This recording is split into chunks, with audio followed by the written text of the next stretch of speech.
तर्जुमान दफ्तर खारजा की जानिब से वाज़ेह किया गया है कि लंदन में पाकिस्तानी हाई कमीशन की गाड़ी पर हमले पर कानूनी कार्रवाई होगी। साबिक चीफ जस्टिस काजी फाइज ईसा की गाड़ी पर हमले की तहकीकात कर रहे हैं। मजीद जानते हैं डॉन न्यूज़ के नुमाइंदे अब्दुल्ला मोहम्मद से। अब्दुल्ला, मुमकिन तौर पर क्या कार्रवाई अमल में लाई जा सकती है?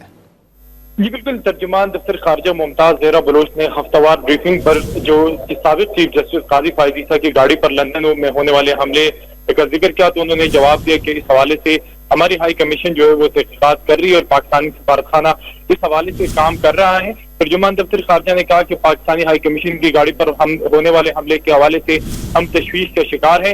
एक सवाल के जवाब में उन्होंने कहा कि तमाम साबिक चीफ जस्टिस जो है वो जब भी किसी गैर बैरूनी मुल्क का दौरा करते तो मुकामी जो हमारे सफारतखाने हैं वो उनको फैसिलिटेट करती है। जबकि इसके साथ साथ तर्जुमान दफ्तर खारजा ने कहा कि पाकिस्तानी हाई कमीशन की गाड़ी पर हमले पर कानूनी कार्रवाई होगी और इस हवाले से हम जो है वो तैयारी कर रहे हैं। जबकि इसके साथ साथ जर्मन सफीर की जानिब से IPPS के मामले पर जो आर्मी चीफ को लिखे गए खत पर उन्होंने रद्द-ए-अमल दिया और उन्होंने कहा कि जर्मन सफीर की जानिब से आर्मी चीफ को खत समझ से बालातर है। जर्मन सफीर को मुतल्लिका वजारतों को इस हवाले से इत्मीनान में लेना चाहिए था। जबकि इसके साथ साथ चीन के हवाले से उन्होंने कहा कि पाकिस्तान चीनी जो शहरी है उनकी सिक्योरिटी के हवाले से तशवीश में है, वो हर मुमकिन कोशिश करेंगे और हर मुमकिन कोशिश कर रहे हैं कि चीनी शहरियों का तहफ़्फ़ुज़ कर सके। जी बहुत शुक्रिया अब्दुल्ला।